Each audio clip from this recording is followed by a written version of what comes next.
बिस्मिल्लाहिर्रहमानिर्रहीम। अस्सलामु अलैकुम नाज़रीन, उम्मीद करते हैं कि आप सब खैर आफियत से होंगे। प्रोग्राम है हमारे नौजवान, और प्रोग्राम हमारे नौजवान में हमारा मकसद जो है पाकिस्तान के ऐसे नौजवानों को आगे लेके आना है जो कि मुख्तलिफ़ शोबों में वतन अज़ीज़ की खिदमत में कोशां हैं। चाहे वो हम देखते हैं मेडिकल का शोबा हो, चाहे वो साइंस का शोबा हो, चाहे वो टेक्नोलॉजी का शोबा हो, तालीम का शोबा हो, खेलों का शोबा हो, हर शोबे में नौजवान सबसे आगे हैं। और क्यों ना हो, पाकिस्तान की जो 65% से ज़ायद आबादी है वो नौजवानों पर मुश्तमिल है, और यही नौजवान कल मुल्क व कौम का कीमती असासा बनेंगे। इन्हीं के हाथों में पाकिस्तान की और इस मुल्क व कौम की बागडोर होगी। और हमारी कोशिश होती है कि ऐसे नौजवानों को सामने लाया जाए और आपसे मिलवाया जाए, उनसे बात की जाए कि आखिर उनका क्या जज्बा है अपने करियर के हवाले से, अपने मुस्तकबिल के हवाले से। और जब हम बात करते हैं नौजवानों की, और वो भी बासलाहियत नौजवानों की, तो हमें एक से बढ़कर एक टैलेंट नज़र आता है अपनी गली में, अपने मोहल्ले में, अपनी सोसाइटी में। और एक से बढ़कर एक टैलेंट, कभी जो गिनीज वर्ल्ड रिकॉर्ड में अपना नाम लिखवा रहे हैं, कोई सियासत के मैदान में कदम रख रहा है, कोई वकील बन रहा है, कोई डॉक्टर बन रहा है। तो इस तरह के बेशुमार नौजवान हैं जो कुछ करने का जज्बा रखते हैं, अपनी आंखों में कई ख्वाब सजाए अपनी मंजिल की तरफ गामजन हैं। और ऐसे सिलसिले में, इसी सिलसिले की एक कड़ी जो है वो आज के मेहमान हमारे होंगे, और हम उनसे मुलाकात करवाएंगे, उनसे गुफ्तगू करेंगे और बात करेंगे कि आखिर वो अपनी फील्ड में किस तरह की महारत रखते हैं और किस तरह वो आगे बढ़ने का एक जो ख्वाब है, और जो आगे बढ़ने का जो उनका मुस्तकबिल में जो ख्वाब हैं, उनके हवाले से हम बात करेंगे। आज के जो हमारे जो मेहमान हैं वो बड़े स्पेशल मेहमान हैं, मेरे बहुत अच्छे दोस्त भी अगर आप कहें तो बेजाना होगा। और यकीनन अगर हम बात करें नौजवानों के हवाले से, क्योंकि सोशल मीडिया पाकिस्तान की नहीं बल्कि दुनिया भर में एक हथियार बन चुका है। सोशल मीडिया के ज़रिए ही ये कहा जाता है कि पाकिस्तान में या आज के इस दौर में जो हैं सोशल मीडिया के ज़रिए हुकूमतें बनती हैं। ये सोशल मीडिया के ज़रिए बड़े बड़े मसाइल हल होते हैं, चाहे वो ट्विटर पे टॉप 10 बनाना हो या फिर कोई वीडियो जो है वो वायरल करना हो। तो ये सोशल मीडिया के ज़रिए ही मुमकिन हो पाता है कि बड़े बड़े मसाइल जो हल नहीं हो पाते वो सोशल मीडिया पर आकर ऐसे वायरल होते हैं कि मिनटों में, बल्कि अगर हम ये कहें तो बेजाना होगा कि उनके जो हल है वो फौरी तौर पर निकाला जाता है। और हमने ऐसे कई केसेस देखे हैं अपने माशरे में भी कि जिनका हल नहीं निकल रहा था या फिर जिनकी कोई सुनने वाला नहीं था, तो सोशल मीडिया पर जब उनके मसले को उजागर किया गया, सिर्फ वीडियोस बनाकर शेयर किया गया, तो यकीनन आला हुकाम तक बात पहुंची और बड़े बड़े जो हैं नोटिस हुए उस पर। और हमने देखा कि जो है मसाइल का हल भी निकला, और जो है मज़लूम की दादरसी हुई। मज़लूम जितने भी मज़लूम थे उनके हवाले से अगर बात करें तो बड़े बड़े जो जुल्म हुए उनकी जो है मुजरिमान भी पकड़े गए। बड़े बड़े जो हैं वो जो माशरे में जो बिगाड़ पैदा कर रहे थे, या फिर आप समझ लें कि बड़े बड़े जुराइम जो हैं वो सोशल मीडिया के ज़रिए अब हल होते दिखाई दे रहे हैं। आज के इस प्रोग्राम में हमारे एक ऐसी शख्सियत हमारे प्रोग्राम का हिस्सा हैं जिनसे हम बात करेंगे, जो सोशल मीडिया एक्टिविस्ट हैं। इसके अलावा सोशल मीडिया पर IK इन्फॉर्मेशन के हवाले से IK इन्फॉर्मेशन जो है वो पेज भी चला रहे हैं, देख रहे हैं। पूरी टीम उनकी मौजूद है जो कि IK इन्फॉर्मेशन पे काम कर रही है, चाहे वो सियासी या समाजी हो, हर तरह के पहलुओं पर वो उनकी कैंपेन्स होती हैं जो कि वो रन कर रहे होते हैं। और उसके अलावा स्ट्रेटजीज़ होती हैं मुख्तलिफ सोशल मीडिया, उसको ही हम बात करेंगे। हमारे साथ मौजूद हैं अब्दुल हनान राना। अस्सलाम वालेकुम, कैसे हैं आप? अल्हम्दुलिल्लाह। क्या सूरत हाल है, क्या चल रहा है आजकल, किस तरह की एक्टिविटीज़ हैं, क्या मसरूफियात हैं, बताइएगा। सबसे पहले तो असद साहब आपका बहुत शुक्रिया कि आपने मुझे अपना कीमती वक्त दिया, बल्कि आपने कीमती वक्त हमें मिला, हम आपके शुक्रगुज़ार हैं। यकीनन सोशल मीडिया के हवाले से आपने बात की और पाकिस्तान के मसाइल के हवाले से बात की। हमारा फोकस जो होता है बेसिक सोशल मीडिया के ऊपर आम लोगों के ऊपर होता है, पॉलिटिशियंस के ऊपर यकीनन होता है, लेकिन पॉलिटिशियंस के जो गलत काम होते हैं उनके ऊपर हमने आवाज़ उठाना होती है। उसके अलावा हमारी कोशिश होती है कि जो गवर्नमेंट या पाक आर्मी या पाकिस्तान की इस्टेब्लिशमेंट या पाकिस्तान के सिविल अदारे जो अच्छा काम कर रहे होते हैं, हमारी कोशिश होती है कि उनको उजागर किया जाए सोशल मीडिया के ऊपर। तो लोगों की तरफ से बड़ा अच्छा रिस्पांस आता है। सोशल मीडिया तो ख़ास तौर पे आप भी इस चीज़ को जानते हैं कि पाकिस्तान क्या दुनिया भर में सोशल मीडिया एक ख़ास मुकाम हासिल रखता है, जो कि डोनाल्ड ट्रंप हो या जो बाइडन हो, उनके अपने अल्फाज है कि जो सुपर पावर बन के बैठे हुए हैं कि हमने अगर इक़्तिदार संभाला तो हमारी उसमें वजह जो है सोशल मीडिया है। तो जो कि पाकिस्तान के प्राइम मिनिस्टर इमरान खान है वो भी यही कहते हैं कि अगर सोशल मीडिया ना होता तो मैं इक़्तिदार में ना आता। यकीनन खान साहब इस चीज़ को समझते, इस चीज़ को मानते हैं, और पाकिस्तान का मेन अगर मीडिया सतून है तो सोशल मीडिया भी सतून है, मैं ये समझता हूँ। बिल्कुल ऐसा ही सतून है, तीसरा सतून भी कहते हैं पाकिस्तान का। अच्छा अब्दुल हनान ये बताइएगा कि IK इन्फॉर्मेशन के आप चेयरमैन हैं, IK इन्फॉर्मेशन बनाने का मकसद क्या था और ये क्यों आपने लॉन्च किया? कोई एक विजन होगा IK इन्फॉर्मेशन का, कोई ख़ास मकसद होगा, इस हवाले से ज़रा बताइएगा हमें। IK information social media basic जो हमने स्टार्ट किया था ना, वो इलेक्शन से पहले स्टार्ट किया था, इलेक्शन से 2 साल पहले, 2018 के इलेक्शन से। तो जब हमने स्टार्ट किया तो हमारा बेसिक मकसद था जो वो नया पाकिस्तान था। अच्छा। जो कि खान साहब का विजन भी था। हमने 2016 में, 2016 में, ठीक है, हमने 2016 में हमने ये स्टार्ट किया। अच्छा। वो हमारा मकसद यही था कि तहरीक इंसाफ को और इमरान खान के विजन को प्रमोट करना। बिल्कुल। और हमने उसका भरपूर वर्क भी किया, जबकि खान साहब ने हमें इसके ऊपर अप्रिशिएट भी किया।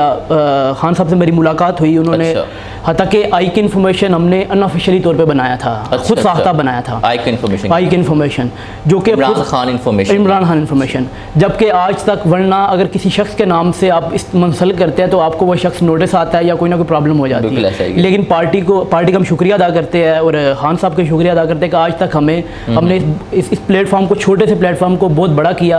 और पाकिस्तान बशमूल कश्मीर, गिलगित बल्तिस्तान हमारे साथ लोग अटैच है, इस हद तक कि हमारे साथ कुवैत, सऊदी अरेबिया, दूसरी कंट्री से भी लोग अटैच है जिनका विजन नया पाकिस्तान था। अच्छा। लेकिन नया पाकिस्तान तो यकीनन इलेक्शन बनते ही स्टार्ट हो गया बनना। अच्छा। लेकिन बहुत सी चीज़ें ऐसी है जो अभी बाकी है, तो इंशाल्लाह ये है कि उसके ऊपर हुकूमत काम कर रही है, हम हुकूमत के साथ हैं। इंशाल्लाह जैसे जैसे हुकूमत की जो अच्छी कारकर्दगी होगी हम उसको उजागर करेंगे। अच्छा, जहाँ पे ये बताइएगा कि जो है नौजवानों की जो बहुत बड़ी तादाद जो थी PTI गवर्नमेंट के साथ थी। जी। साथ थी अगर मैं कहूँ तो बेजाना होगा, तो साथ है ये कहना चाहिए। नौजवान बड़ी तादाद में थे, नौजवान अभी भी हैं, होंगे, लेकिन बहुत मायूस किया है पाकिस्तान तहरीक इंसाफ ने अपने इन 3 सालों में। जिस तरह की महंगाई देखने में आई, बेरोज़गारी देखने में आई, उसके बाद लोगों के हालात बहुत ख़राब हुए, लोग मायूसी में मुब्तला हो गए। तो ऐसे में आपने किस तरह सोशल मीडिया के थ्रू इस खान साहब की गवर्नमेंट, तहरीक इंसाफ की गवर्नमेंट को एक बेहतरीन अंदाज में पेश किया? क्या क्या खामियां हैं और क्या क्या जो है आपको मुश्किलात पेश आई इस सिलसिले में? सबसे पहले तो आपने जो बात की कि नौजवान थे, मैं इस चीज़ को एग्री नहीं करता आपकी बात से। नौजवान हैं, खान साहब के साथ नौजवान आज भी हैं, जो कि आपने देखा भी लेटेस्टली डस्का में इलेक्शन हुआ, सियालकोट में, सॉरी बिल्कुल सियालकोट में इलेक्शन हुआ। एहसन बरियार जो कि 26 साल का नौजवान है। अच्छा। उसको पार्टी ने टिकट दिया MNA का। बिल्कुल ठीक है। जब पार्टी ने उसको टिकट दिया तो उसने इलेक्शन लड़ा और वो जीता, और वो नौजवानों की नुमाइंदगी की उसने, नौजवानों की नुमाइंदगी की, और पाकिस्तान में उसने इस चीज़ को साबित किया कि पाकिस्तान की यूथ आज भी खान साहब के साथ है। उसके बाद जहाँ तक बात है महंगाई की, यकीनन आपकी बात को एग्री करता हूँ कि महंगाई है, लेकिन हमें उन चीज़ों की तरफ देखना पड़ेगा कि महंगाई किन वजूहात है। इनकी वजूहात भी है ना। अब 40 साल जो हमारी जमहूरी इक़्तिदार रहे हैं, 40 साल, उन 40 सालों में आप ये भी देखें कि जो सियासतदान आए, उन सियासतदानों ने पाकिस्तान के लिए क्या किया। बिल्कुल। आज इमरान खान से सवाल तो होता है कि नया पाकिस्तान कहाँ पे है, लेकिन ये भी सवाल होना चाहिए कि माजी की हुकूमतों ने क्या किया है। आज माजी की हुकूमतें हो, जो आसिफ जरदारी हो या नवाज शरीफ हो या मौलाना फजल रहमान, ये वो लोग हैं जो आज भी लीडर बनने की कोशिश कर रहे हैं, जो कि लीडर नहीं है। मैं तो ये कहना मुनासिब समझूंगा कि लीडर थे ही नहीं, इन्होंने पाकिस्तान को सिर्फ अपनी ज़ात के लिए इस्तेमाल किया। जहाँ तक बात है कि महंगाई, तो महंगाई की वजूहात बहुत सी है। ख़ास वजूहात ये मैं आपको शेयर कर देता हूँ आपके साथ, बिल्कुल, कि सबसे पहले तो जहाँ पे जो कि खान साहब कहते हैं माफिया, वो माफिया क्या है? बिल्कुल, माफिया जो बैठा हुआ है, एस्टेब्लिशमेंट में भी माफिया बैठा हुआ है, एस्टेब्लिशमेंट में माफिया बैठा हुआ है यकीनन। क्योंकि जब ये इनके अपने दौरे इक़्तिदार थे, आज से 15 साल पहले या 10 साल पहले, 20 साल पहले, इन्होंने वो भर्ती जिन लोगों को SHO लगाया था अपनी सियासी साख बचाने के लिए, वो SHO आज DPO बन के बैठा हुआ है, DSP बन के बैठा हुआ है। ऐसा ही है। लेकिन बहुत से ऑफिसर, काबिल ऑफिसर मौजूद हैं, मैं उनको सलाम करता हूँ। पुलिस के अंदर, हर महकमे के अंदर अच्छे अच्छे ऑफिसर मौजूद हैं, लेकिन जहाँ पर अच्छे ऑफिसर मौजूद हैं वहाँ पर बुरे ऑफिसर भी मौजूद हैं। हनान हमसे बात करेंगे, एक छोटे से ब्रेक का वक्त हुआ और ब्रेक के बाद जब हम आएंगे तो हनान से पूछेंगे कि आजकल जो सोशल मीडिया पे यूथिया, पुटवारी और जियाले का जो कॉन्सेप्ट है जो पैदा हो चुका है उसको आप किस नज़र से देखते हैं। छोटे से ब्रेक के बाद हमारे साथ रहिएगा।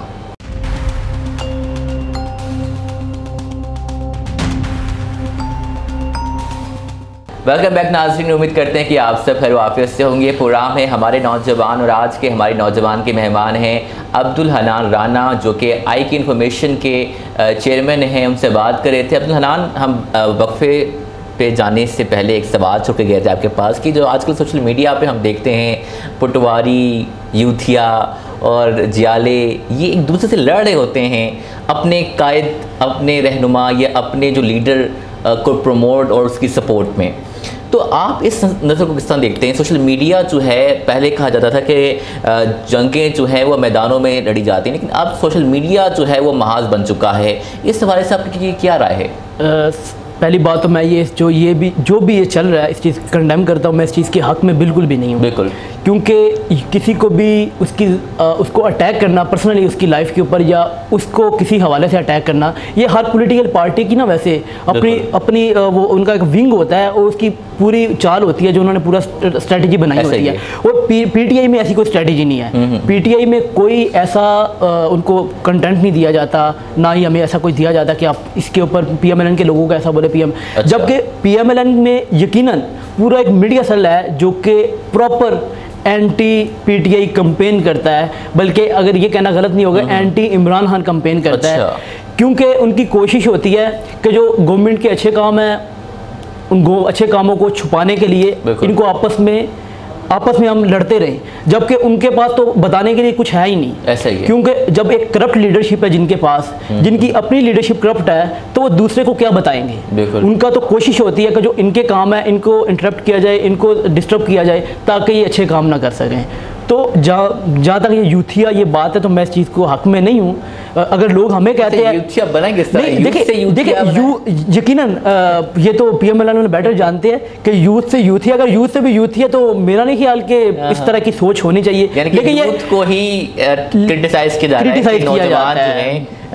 PTI गवर्नमेंट के साथ हैं बिल्कुल, लेकिन ये जो पॉलिटिकल पार्टीज है ये उनको सोचना चाहिए कि अपने नौजवानों को, अपने सोशल मीडिया एक्टिविस्ट किस तरफ लेके जा रहे हैं। आपको तो जिस तरह ये यूथिया का जो है टाइटल आप लोगों को एक्सेप्ट कर लेना चाहिए। इतना अच्छा टाइटल मिल रहा है आप लोगों को यूथिया के नाम से। यूथिया का टाइटल हमें कोई प्रॉब्लम नहीं है, हमें कोई गाली भी देता तो हम बर्दाश्त करते हैं। हम तो उस पार्टी के सपोर्टर है, उस लीडर के सपोर्टर है कि जिसकी बीवी को गालियाँ भी दी जाती थी और वो चुप होकर सुनता था। जिसकी बीवी पर्दा जो घर पे बैठी हुई है, जिसका चेहरा किसी ने देखा नहीं है, जो टीवी पे नहीं आती, मीडिया पे नहीं आती, पॉलिटिक्स में नहीं है, जो किसी त्यौहार में नहीं बाहर नजर आती, तो उस खातून के बारे में जो पार्टी ज़ुबान इस्तेमाल करती है, तो उसका जो हस्बैंड है, जो हमारे लीडर है इमरान खान, तो वो भी उन लोगों को भी कुछ नहीं कहते। अच्छा, जो कि हमारी कोशिश होती है कि इनको अच्छी चीज़ दिखाई जाए, अगर कोई बुरा कर रहा है तो उनको करने दिया जाए, उनको रोकने की कोशिश करेंगे तो पागलों की तरह टकरे मारेंगे, मेरा ख्याल है ये कहना। अब हनान ये बताइएगा कि आप सोशल मीडिया पे एक बहुत बड़े चैनल को देख रहे हैं, ज़ातियात पर जब हम बात करते हैं आजकल जो बगैर किसी दलाइल के लोग क्रिटिसाइज़ नहीं करते, जब दलाइल नहीं होते तो ज़ातियात और ज़ाती ज़िंदगी पर उतर आते हैं। तो ज़ातियात पर जब आप कोई दूसरी जमात जब आपके लीडर पर बतौर ज़ाती ज़िंदगी पर अटैक करती है और जब दूसरे आपकी पार्टी को करते हैं तो ज़ाहिर बात है आपके लोग भी उनको कहते हैं, ज़ाहिर बात है हर एक्शन का रिएक्शन है। Exactly. तो ऐसे में इसका जो आप समझ लें कि इसका अल्टरनेटिव दूसरा तरीका कोई नहीं कि हम लोग ज़ातियात के बजाय सिर्फ दलाइल के ज़रिए इख्तिलाफ जो राय है वो कायम करें। मैंने आपको पहले भी बताया कि जहाँ तक ज़ातियात की बात है ना, ये जब से PMLN के कुछ लोग ख़ास तौर पे, मैं नाम लेना नहीं चाहता था लेकिन नाम लेना इसलिए मुनासिब है कि एक खातून पॉलिटिक्स में है, खुद सियासत में है। अगर मरीम नवाज़ सियासत में ना होती तो मैं उनका नाम भी ना लेता, क्योंकि वो खुद सियासत में, जब सियासत में इंसान आ जाता है ना तो फिर उसको बहुत सी चीज़ें फेस करनी पड़ती है। तो जो ज़ातियात के ऊपर बात है, जो पूरी ये स्ट्रेटजी है, पूरी ये इस पे काम स्टार्टअप जो है वो नवाज शरीफ ने किया था। अच्छा। और उसको आगे मरियम नवाज साहिबा उसको लेके आगे चल रही है।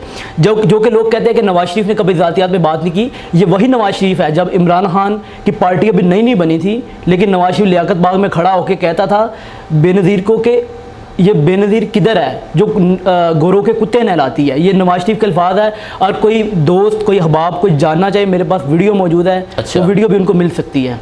तो ये नवाज शरीफ के अल्फाज थे कि उसके बेनज़ीर के बारे में जब इस्तेमाल करता था, तो क्या एक लीडर जो है पार्टी का उस वक्त का, जब वो उस खातून के बारे में ऐसे अल्फाज इस्तेमाल करेगा, तो फिर उसकी पार्टी, उसकी जो बेटी है, उसकी जो स्ट्रेटजी है, उसी वर्क को साथ लेकर चलेगी। तो यकीनन जो वो पॉलिसी है वो मरियम नवाज साहिबा बाप की डुगर के ऊपर चल रही है, जबकि शहबाज शरीफ थोड़े से हिलजुल करते हैं बाज़ दफ़ा, क्योंकि उनको परेशानी भी होती है, यकीनन वो पाकिस्तान में रहना चाहते हैं, इसलिए उनकी कोशिश होती है कि मैं कहीं ना कहीं एडजस्ट हो जाऊँ। लेकिन मेरा ख्याल है कि बड़े भाई की वजह से अब उनको भी ये चीज़ें बर्दाश्त करनी पड़ेगी। अच्छा, हनान, हम देखते हैं कि पहले जो हुकूमतें पाकिस्तान में थी उस तरह से मसाइल उजागर नहीं होते थे जिस तरह के अब हो रहे हैं। लोगों में शऊर आ चुका है। अगर हम ये कहें तो खान साहब ने जिस तरह लोगों में एक शऊर पैदा किया तो वो काबिल दीद भी है।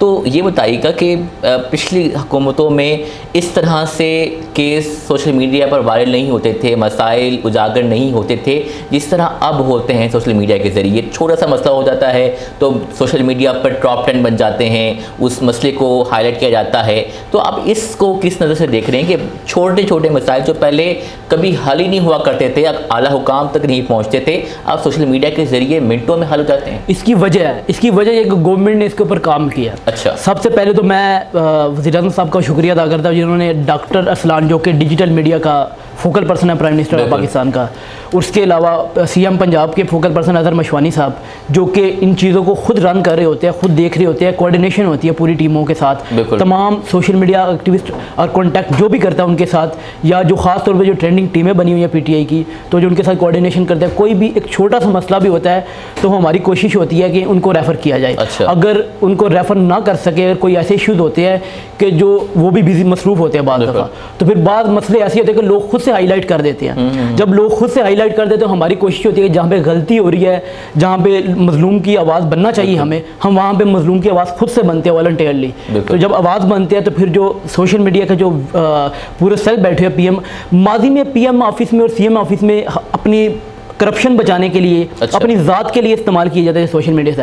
ये पहली गवर्नमेंट आई है जो कि सोशल मीडिया सेल को आवाम के लिए इस्तेमाल कर रही है, अवामी मसाइल उजागर करने के लिए और अवामी मसाइल हल करने के लिए भी, क्योंकि बहुत से ऐसे मसाइल होते हैं जो 8-8 घंटे नहीं, 10-10 घंटे नहीं, बल्कि 2-2 घंटों में एक्शन भी होते हैं, और 2-2 घंटों के अंदर बंदे गिरफ्तार भी होते हैं। बाकी जहाँ तक सजाओं का बात है, सजाओं की तो वो अदालतों के पास उस चीज़ का इख्तियार है। अब मुल्ज़म को ज़मानत भी मिल जाती है, लेकिन अब अदालतों को इस चीज़ के ऊपर सोचना चाहिए कि आखिर हमने 40 साल पीछे ही रहना या हमने आगे बढ़ना है, तो आगे बढ़ने के लिए हमें इंसाफ देना पड़ेगा। इसके अलावा भी अगर हम देखें तो मुख्तलिफ महकमों की कारकर्दगी को भी ही सोशल मीडिया ने बहुत ज़्यादा हाईलाइट किया है। कोई ऑफिसर काम नहीं कर रहा, कोई दफ्तर नहीं आ रहा, किसी हॉस्पिटल में कोई चीज़ नहीं मिल रही है, तो वो भी सोशल मीडिया के ज़रिए सामने आ रही हैं, उस पर नोटिस हो रहे हैं। डीसी जो है वो बहुत ज़्यादा एक्टिव हो रहा है। इसके अलावा जो मकामी एडमिनिस्ट्रेशन है वो बहुत ज़्यादा एक्टिव हो रही है। मिनटों में जो है अब तो डीसी ऑफिस के भी अपने अपने सोशल मीडिया हैं, वहाँ पे भी शिकायतें जा रही हैं। इसके अलावा प्राइम मिनिस्टर इमरान खान साहब ने जो शिकायत के हवाले से एक ऐप जो है इंट्रोड्यूस करवाई है, उस हवाले से ज़रा बताइएगा कि वो किस कदर कितनी जल्दी और फौरी तौर पर एक्शन ले रही है। जो सिटीज़न पोर्टल है, पाकिस्तान सिटीज़न पोर्टल गवर्नमेंट ने बनाया, उसके ऊपर बहुत ज़बरदस्त वर्क चल रहा है। अब उसमें हर डिपार्टमेंट, पाकिस्तान का हर महकमे का ऑप्शन मौजूद है। जब कहीं भी आपकी कंप्लेन है, अक्सर लोग होते हैं कि इशू होता है, लेकिन उस इशू को अब ऐसी जगहों पे जाके रेस करते हैं जहाँ पे उनका हल नहीं होता। लेकिन हल के लिए गवर्नमेंट ने अब लोगों को चाहिए कि सिटीज़न पोर्टल को ओपन करे, उसे इंस्टॉल करे, उसके अंदर ऐप है, तमाम डिटेल उसके अंदर मेंशन है। एक दफ़ा कंप्लेन करे, अगर आपकी कंप्लेन के ऊपर एक्शन नहीं होता तो अब दूसरी दफ़ा उसके शॉट लेके अब दोबारा से कंप्लेन करे और उसके बड़े ऑफिसर को मेंशन करे, तो उस पर यकीनन एक्शन होता है। और उसके अलावा जो शिकायत सेल है, पीएम ऑफिस में भी शिकायत सेल है, सीएम ऑफिस में भी शिकायत सेल है, और हर डिस्ट्रिक्ट के अंदर शिकायत सेल बना हुआ है जो कि सीएम के अंडर आता है। हर डिस्ट्रिक्ट के अंदर जो चेयरमैन उसका बैठा हुआ है, कोई भी प्रॉब्लम होती है। लेकिन अब लोगों को देखना चाहिए कि हमें बजाय रिश्वत देने के, बजाय 100-200 या हज़ारों रुपए देने के, असल मसाइल के जो हल करते हैं उन लोगों के पास जाना चाहिए, ना कि हम इधर उधर की जाएं और अपने पैसे भी ज़ाया करें, अपना वक्त भी ज़ाया करें। जी बिल्कुल, इस वक्त हमारे साथ मौजूद हैं अब्दुल हनान, और एक छोटे से ब्रेक का वक्त हुआ है और ब्रेक के बाद आएंगे और उनसे पूछेंगे कि नौजवानों के लिए अब तक PTI गवर्नमेंट क्या इक़दाम उठा चुकी है और आइंदा मुस्तकबिल में जिस तरह के हम बात करते हैं पिछली हुकूमतों ने बेशुमार काम किए हैं नौजवानों के लिए, तो पाकिस्तान तहरीक इंसाफ का क्या जो है आप समझ लें कि इक़दाम हैं या फ्यूचर प्लान्स क्या हैं, इस सवाल से बात करेंगे छोटे से ब्रेक के बाद। हमारे साथ रहिएगा।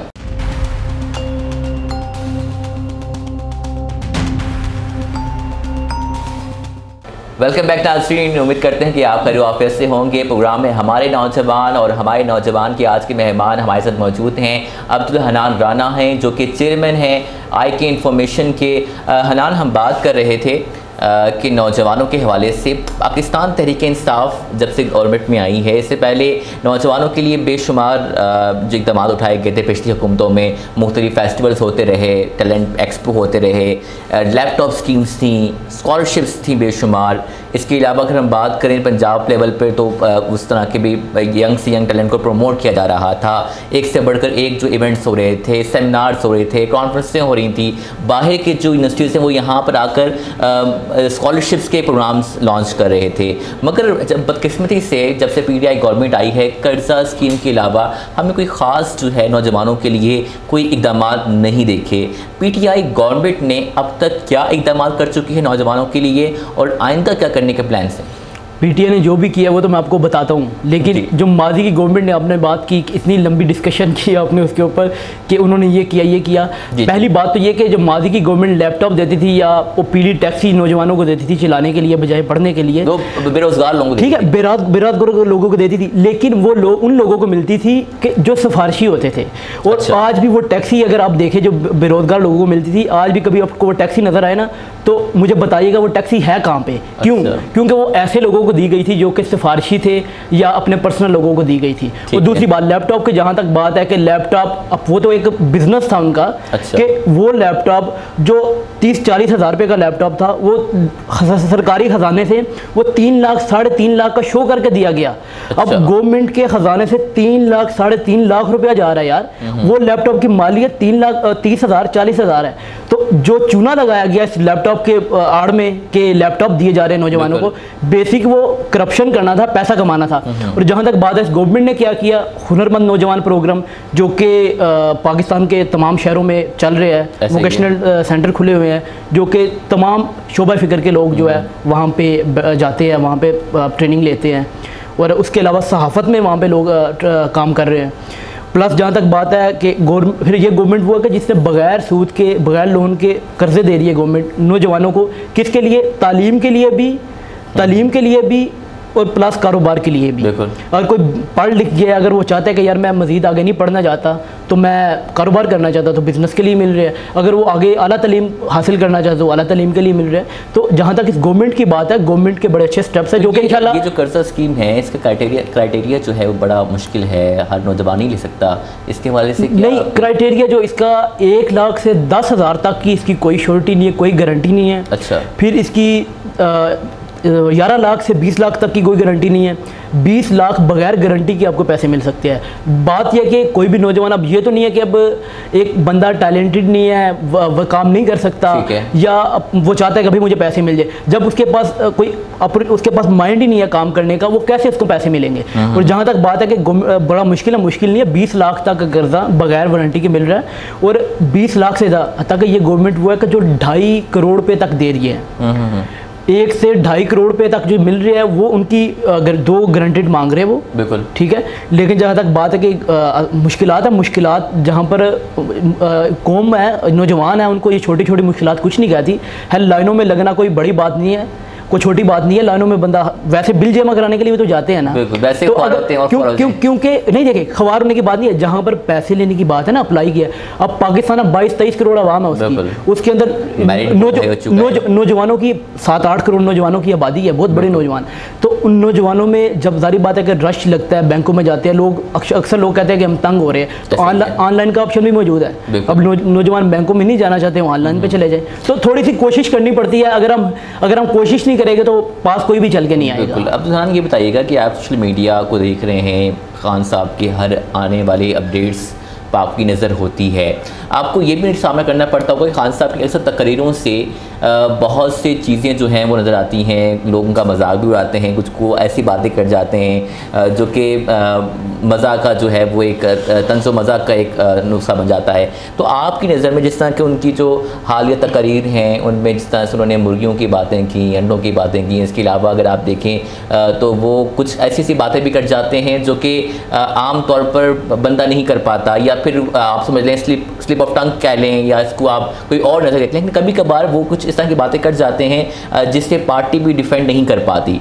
तो इस सिनेरियो में आपकी क्या राय है, उसको आप किस तरह डिफेंड करते हैं अपने पेज के ज़रिए? इसकी वजह ये है कि जो स्क्रिप्ट यूज़ करते हैं ना जो लीडर्स, अब नवाज शरीफ साहब है, ये वो नवाज शरीफ साहब है जो कि दूसरे मुल्क में ओबामा के सामने भी बैठते हैं तो पर्ची लेके बैठ जाते हैं। तो उस पर्ची पे देख के कह रहे होते हैं, बस देख रहे होते हैं और सोच रहे होते हैं मैंने, तो जो ओबामा साहब परेशान हो रहे होते हैं। और जो लीडर, जो आपका मुल्क का प्राइम मिनिस्टर पर्ची लेके जाएगा तो यकीनन उसकी वो कुछ कर ही नहीं सकता, मैं समझता हूँ। वो खान साहब पर्ची यूज़ नहीं करते हैं। और जहाँ तक स्लिप ऑफ टंग है वो हो जाता है, वो बहुत बड़े बड़े लीडर से होता है, ऐसी बात नहीं है। नवाज शरीफ साहब से बहुत दफ़ा हो चुका है।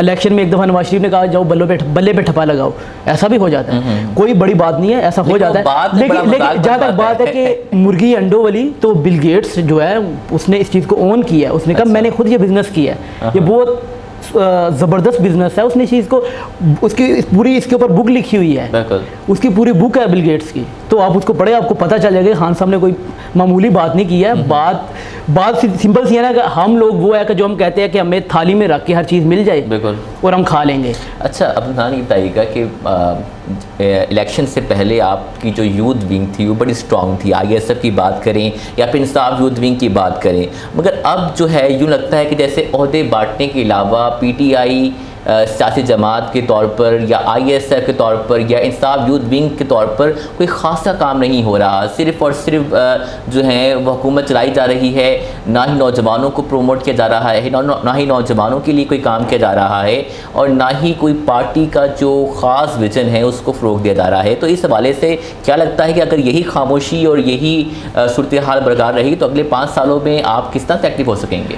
जहाँ तक नौजवानों की बात है, गवर्नमेंट ने यूथ कौंसिल बनाई है जो कि खान साहब ने बनाई है। अच्छा। खान साहब उसके खुद पैटर्न चीफ है, उस्मान डार साहब उसके चेयरमैन है। ठीक है। और यूथ कौंसिल में पाकिस्तान के तमाम सूबों से उस यूथ कौंसिल में लोग हैं जिसको PM ऑन कर रहे हैं। ठीक है। उसको यूथ के तमाम लीडर्स को उसमें बुलाया जाता है, मीटिंग्स होती है, उसमें उनकी राय ली जाती है। तो यूथ की जो पॉलिसी बनती है तमाम यूथ की राय को सामने रख के ली जाती है, ऐसी बात नहीं है।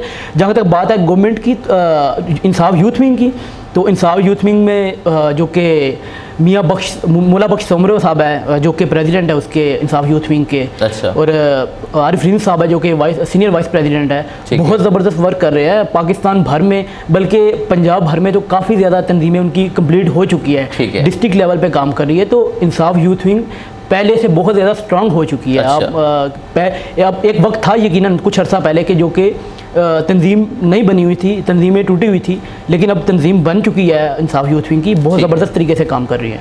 ठीक है। अच्छा, अब हनान ये बताइएगा कि उस तरह से नौजवान क्या वापस PTI और ISF की तरफ आ रहे हैं? क्या अगले 5 सालों में PTI गवर्नमेंट आप देख रहे हैं? मैं समझता हूँ कि नौजवानों का जज्बा आज भी, जो कि 2018 के इलेक्शन से पहले था, नौजवानों का जज्बा आज भी वही है। नौजवान इमरान खान के साथ चलना चाहते हैं। जो एजुकेटेड नौजवान है या समझता है कि इमरान खान वो नौजवान जो इमरान खान की पॉलिसी को समझ चुका है, जो उनके कंटेंट को समझ चुका है, वो समझता है कि इंशाल्लाह आने वाला वक्त पाकिस्तान के लिए बेहतरी का होगा और उनके मुस्तकबिल के लिए अच्छे फैसले करेगा। बिल्कुल।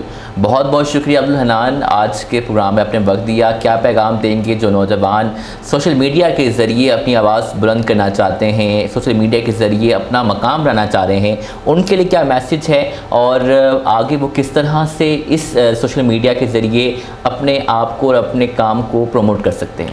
देखिए, पहली बात तो ये कि सोशल मीडिया एक ऐसा प्लेटफॉर्म है कि जो कि आम बंदों की आवाज़ बनता है, गरीब बंदों की, मुस्तहिक बंदों की आवाज़ बनता है, जो कि जिनकी कहीं भी पहुंच नहीं होती उसकी आवाज़ बनता है।